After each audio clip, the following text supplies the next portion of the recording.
If your ID is equipped with a bicycle carrier preparation, you can use it to fit a bicycle carrier. Simply fold down the rear number plate and mount the ball head.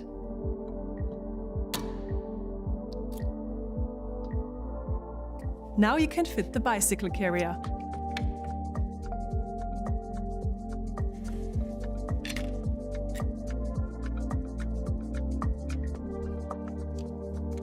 Important: it must have a number plate.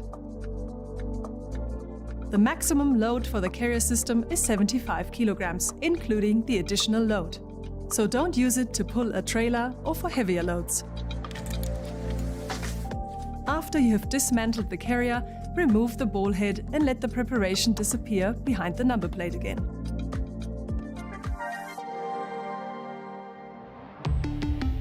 Volkswagen.